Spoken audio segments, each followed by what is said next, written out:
सुरू करूया. काय करू सुरू? हो, हो. वक्रतुंड महाकाय सूर्यकोटि समप्रभ निर्विघ्नं कुरु मे देव सर्वकार्येषु सर्वदा. तुका सारिखे पूर्ण वैराग्य ज्याचे वशिष्ठा परिज्ञान योगेश्वराचे कवी वाल्मिका सारिका ऐसा नमस्कार माझा सद्गुरु रामदासा. जय जय रघुवीर समर्थ. श्रोते हो, आपण 123 क्रमांकाचा श्लोक आज पाहणार आहोत. काल आपण 122 श्लोकाचं चिंतन केलं. आज आपण 123 क्रमांकाच्या श्लोकाचं चिंतन करूयात.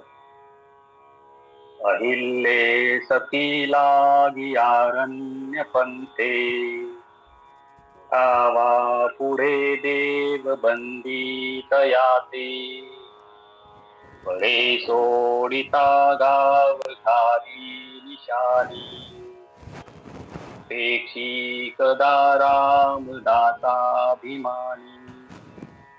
जय जय रघुवीर समर्थ. श्रोते हो, आपण मागील काही श्लोकापासून भगवंताच्या विविध अवताराचं चिंतन केलं. जसं की मत्स्य अवतार असेल, कूर्म अवतार असेल, नृसिंह अवतार असेल, वामन अवतार असेल आणि कालच्या श्लोकामध्ये चिंतनामध्ये आपण परशुराम अवताराबद्दल चिंतन केलं. आज आपण श्रीराम अवताराबद्दल समर्थ सांगत आहेत. आपण पाहिलं भगवंतांनी त्या भक्ताच्या रक्षणासाठी, धर्माच्या रक्षणासाठी विविध अवतार घेतले आणि भगवंताला का बरं अवतार घ्यावं लागलं तर तेही पाहिलं आहे.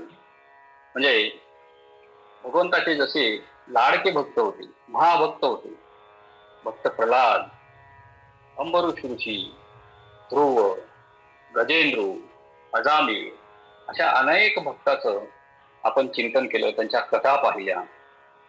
आज आपण अशीच एक अहिल्याची कथा पाहूया. म्हणजे समर्थांनी आतापर्यंत आपल्याला विविध वामन अवतार आपण पाहिला, नृसिंह अवतार पाहिला, मत्स्य अवतार पाहिला,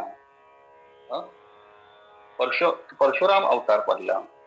या अवतारामध्ये का गरज पडली भगवंताला अवतार घेण्याची, भगवंतानी का अवतार घेतला?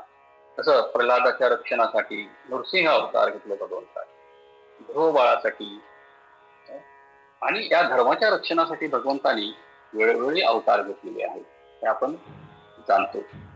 या श्लोकामध्ये अहिल्या सतीची एक कथा आलेली आहे पुराणामध्ये, ते आपण प्रथमतः श्रवण करूया. महर्षी गौतमीची पत्नी अहिल्या ही अत्यंत रूपवती होती आणि पतिव्रता होती. एकदा इंद्राने कपटाने गौतम ऋषीचे रूप धारण करून आश्रमात प्रवेश केला आणि त्या पतिव्रता अहिल्याशी संग केली. ऋषींना जेव्हा हे समजले तेव्हा त्यांना अत्यंत क्रोध झाला. त्यांनी क्रोधाने इंद्राला आणि अहिल्याला शाप दिला. अहिल्या निष्पाप होती. अहिल्याकडून हा अजाणतेपणे पाप झाला होता. अहिल्या निष्पाप असली तरी प्रसंगावधान न राखल्यामुळे तिला हा शाप मिळाला. ऋषींनी तिला शिळारूप दगड होऊन अरण्यात पडून राहण्याचा शाप दिला आणि ती अनेक वर्ष शिळा बनून अरण्यात पडून राहिली. अहिल्याने पश्चातापाने क्षमा मागितल्यावर गौतम ऋषींनी सांगितले की त्रेतायुगामध्ये भगवंत श्रीराम हे अवतार घेतील आणि या वनमार्गाने ज्या वेळेला जातील तेव्हा तुझा उद्धार होईल. त्यांच्या चरण स्पर्शाने तू मुक्त होशील, तू शाप मुक्त होशील, असा त्यांनी उपशाप दिला. अनेक वर्ष अहिल्याने श्रीरामाच्या ध्यानामध्ये काढली. श्रीराम जय राम जय जय राम, श्रीराम जय राम जय जय राम, श्रीराम जय राम जय जय राम. भजन कीर्तन करण्यामध्ये अनेक वर्ष अहिल्याने त्या वनामध्ये काढली. शेवटी विश्वामित्र ऋषीसोबत जनकपुरीला जाताना श्रीरामांनी त्या निर्जन आश्रमात प्रवेश केला. जनकपुरीला म्हणजे त्यावेळेला सीता स्वयंवराचं आयोजन केलं होतं दशरथाने. मग विश्वामित्र आपल्या श्रीरामांना लक्ष्मणांना घेऊन जात होते. त्यावेळेला निर्जन आश्रम पाहिल्यानंतर श्रीरामांनी विचारलं की हे आश्रम इतकं निर्जन का दिसत आहे.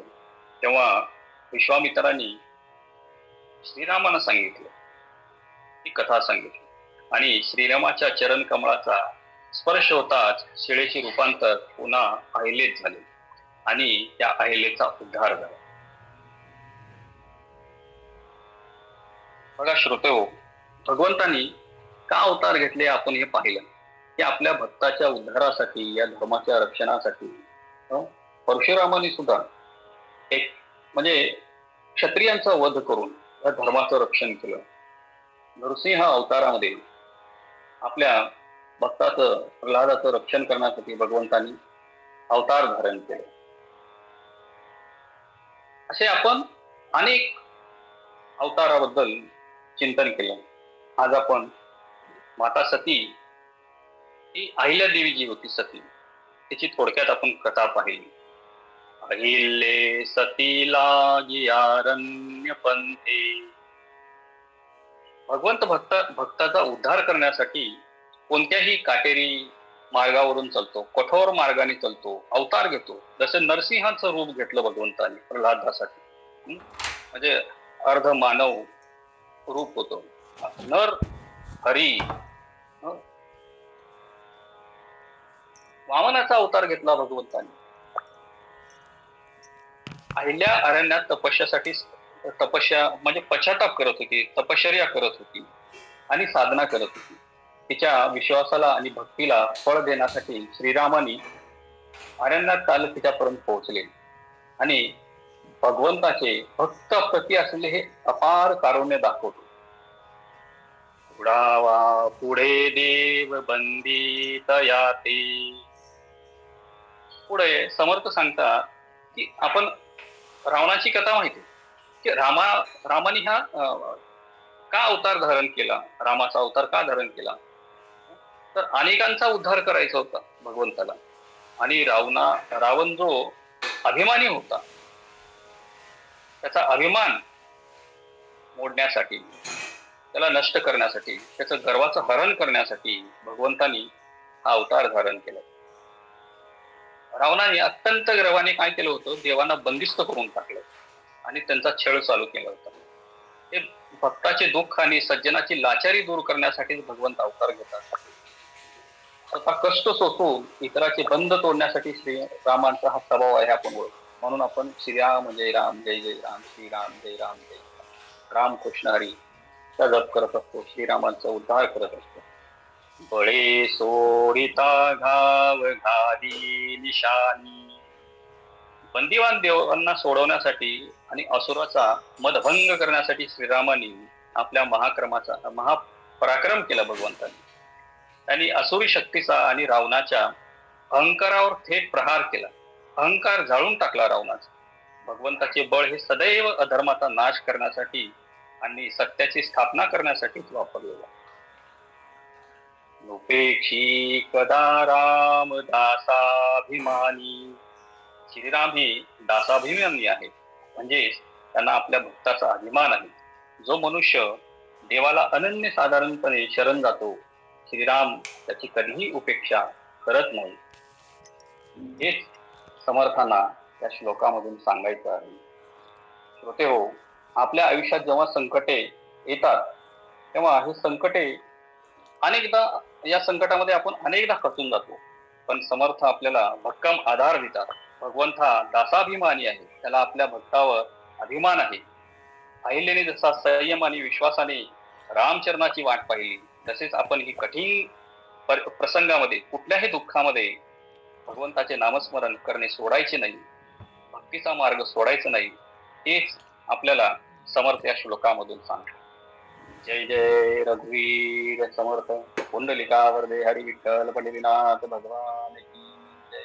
माऊली ज्ञानेश्वर महाराज की जय. जगद्गुरु तुकाराम महाराज की जय. शांती ब्रह्म एकनाथ महाराज की जय. सर्व संतन की